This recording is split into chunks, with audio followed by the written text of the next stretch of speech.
The morning of August 15 started peacefully in Cedar Valley, a mountain village of 650 residents where everyone knew their neighbors. Maria Santos was tending her garden when she first smelled smoke. By noon, the sky turned orange and emergency sirens wailed through the streets. "Mandatory evacuation, you have 1 hour," Sheriff Bradley announced over the loudspeakers. Families scrambled to pack their lives into cars. Maria grabbed her late husband's photo and the American flag from their living room. As she drove away, she looked back at her home of 30 years where she'd raised 3 children and built a lifetime of memories. The wildfire moved faster than anyone predicted, consuming everything in its path. By evening, Cedar Valley was gone. Of 312 homes, only 23 remained standing. From the evacuation center, residents watched news helicopters broadcast footage of their destroyed community. Children cried for lost pets, elderly couples stared in shock, and families wondered how they would ever rebuild. Maria sat on a cot, clutching her husband's photo. The insurance adjuster had delivered devastating news. She was underinsured by $150,000. Around her, neighbors faced the same harsh reality.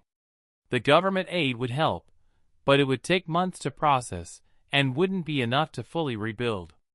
Without immediate help, people would scatter to find jobs elsewhere, and Cedar Valley would become a ghost town. That night, Maria did something she'd never done. She sent an email to the White House. "Dear President Trump, my town is gone. 650 people lost everything, and we don't know how to rebuild. Please help us save our community." 2 days later, Maria's phone rang with a Washington, D.C. number. "Mrs. Santos? This is Jennifer Walsh from President Trump's office. The president received your email and wants to visit Cedar Valley personally. Would tomorrow afternoon work?" Maria thought it was a prank until she was transferred to Secret Service for security questions. Word spread through the evacuation center like wildfire the president was coming. For the first time since losing their homes, residents felt a spark of hope. Maybe someone with the power to help had actually heard their cry for assistance. The next afternoon, the presidential motorcade arrived at the ruins of Cedar Valley. Trump emerged and walked directly into the ash-covered destruction, shaking hands with residents and listening to their stories. No photo ops or staged events, just genuine conversations with people who had lost everything. When he reached Maria, she could barely speak through her tears. "Thank you for coming," she whispered. Trump looked at the remains of her home, then back at her face. "Mrs. Santos, you wrote to me because you believe America doesn't abandon its own.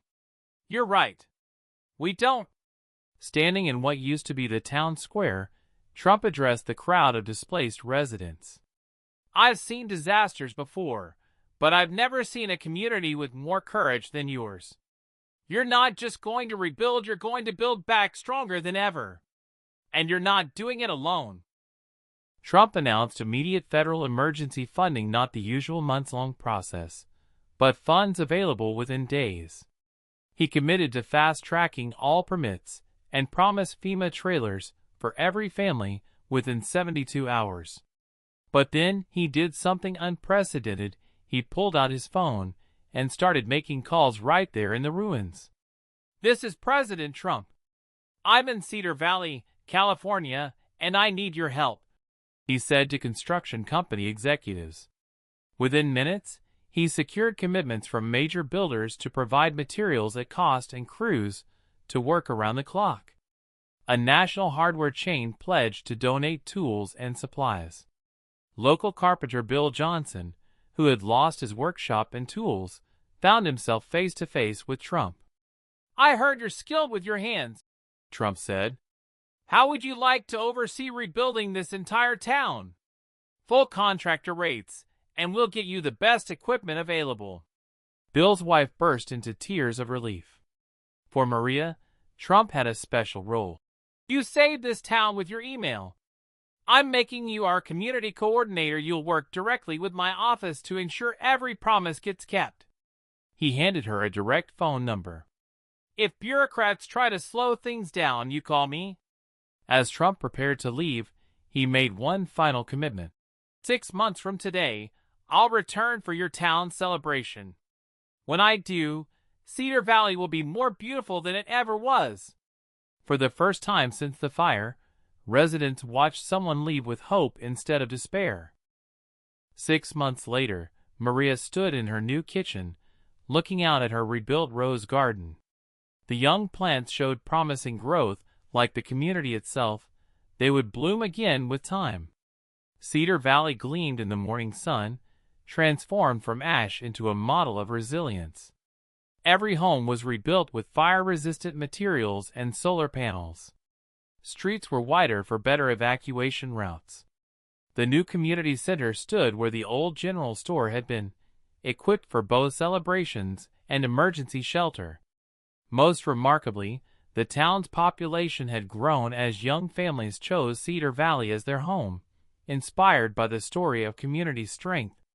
Bill Johnson now owned a construction company employing 20 people. His rebuild project had become the largest in the region's history. I've been a carpenter for 15 years, he told reporters, but I've never been prouder of my work than rebuilding my neighbor's dreams. At exactly 2 p.m., the presidential motorcade returned as promised. Trump emerged to find not the ash-covered ruins he'd first visited, but a thriving community that sparkled like a jewel in the mountains. The transformation was so complete it seemed miraculous. 6 months ago, I stood in the ashes of tragedy, Trump told the celebrating crowd.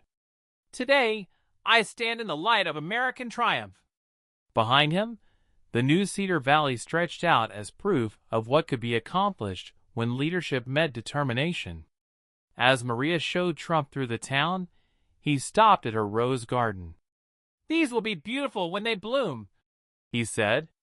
Maria looked not at the roses, but at the children playing safely in new parks, and neighbors helping neighbors, at a community that had learned the true meaning of resilience. They already are beautiful, she replied. They already are. The story of Cedar Valley became a beacon for disaster-struck communities, nationwide proof that when promises are kept and communities refuse to surrender, American dreams don't just survive, they flourish stronger than ever before.